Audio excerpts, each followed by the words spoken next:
शायर मोहसिन भोपाली मरहूम ने बरसों पहले हमारी सियासत को इस खूबसूरत कथन में समो दिया था।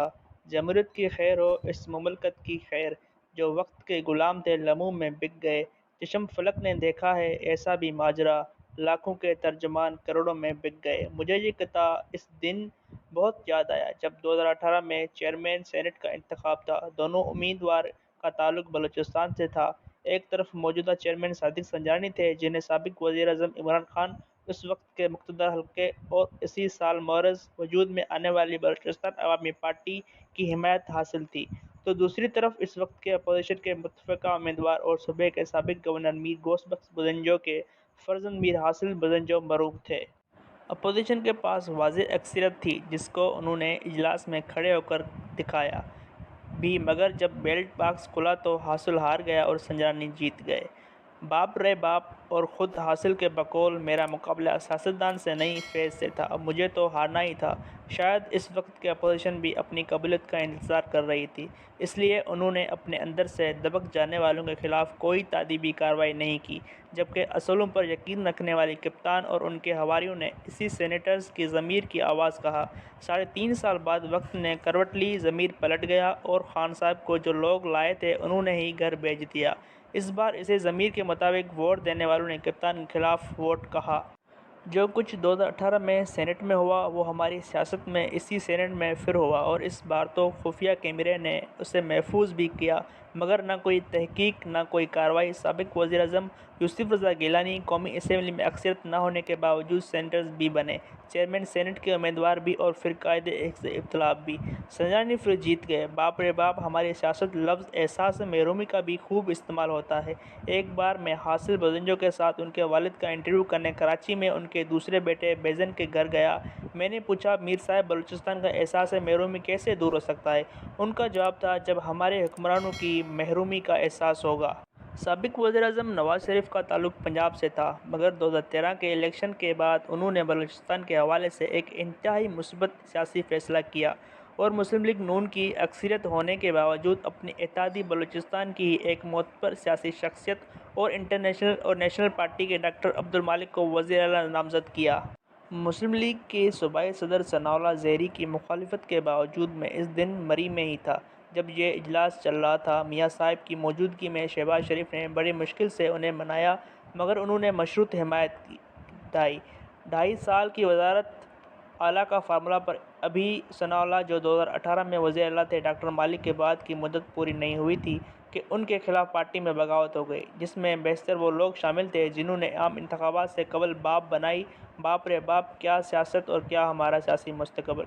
सेनेटर अनवारुल्लाह काकड़, हमारे कई सियासतदानों की तरह जमातें बदलते रहते हैं, वैसे भी इस सूबे में से ताल्लुक़ रखने वाले मुंतखब हों या निगरान, बाप के एहतराम में हर फैसला कबूल कर लेते हैं।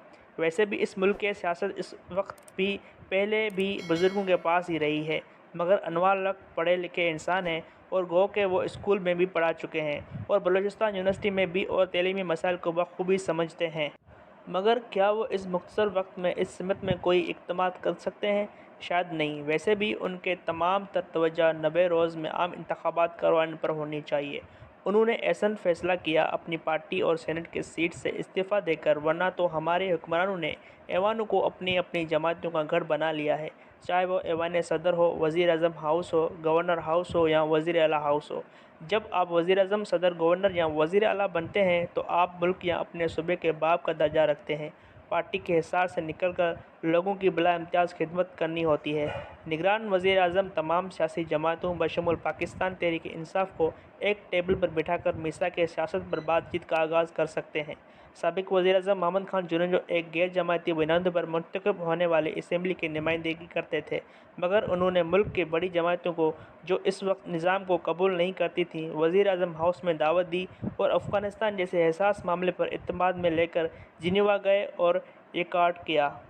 आज की सूरत हाल में शायद ये काम इतना आसान नहीं, ख़ास तौर पर एक ऐसे वक्त में जब साबिक वज़ीर आज़म इमरान खान अटक जेल में 3 साल की कैद और 5 साल की नाअहली भुगत रहे हैं और उनकी जमात के हज़ारों कारकुन जेलों में हैं। क्या काकड़ साहब बहुत ज़्यादा तो नहीं खान साहब को अटक से अडयाला जेल मुंतकिल कर सकते हैं?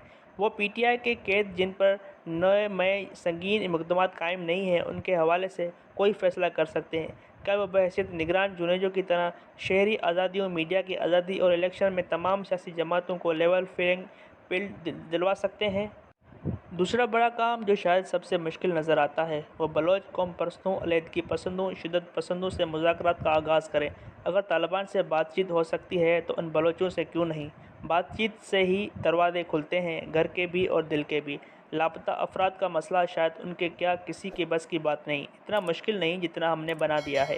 جو لوگ اٹھائے گئے ہیں وہ اس ملک کے شہری ہیں۔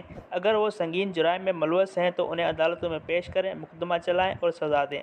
ان کے خاندان کے افراد کو ان سے ملنے دیں، اور جو اب اس دنیا میں نہیں رہے وہ اگر ماروائے عدالت مارے گئے تو ان کے والدین اور رشتہ داروں کو اعتماد میں لیں۔ یہ صرف بلوچستان کا ہی نہیں، پورے ملک کا مسئلہ ہے، کراچی سے خیبر تک۔ کاش پاکستان بننے کے بعد اس ملک سے جاگیرداری اور سرداری نظام کا خاتمہ کر دیا جاتا، جمہوریت کی صحیح سمت کا تعین ہو جاتا، نظریہ ضرورت آمروں کے لیے نہیں جمہوریت کے لیے استعمال ہو جاتا، تو آج نہ احساس محرومی کا سوال ہوتا نہ سیاسی محرومیوں کا۔ بلوچستان حساس صوبہ ہے، اس کی حساسیت کا احساس کریں، نگران نہیں اور مسئلہ حل کریں، اور یہی کاکڑ صاحب کا کڑا امتحان ہے، 90 روز نہیں، صرف 90 روز خدا را۔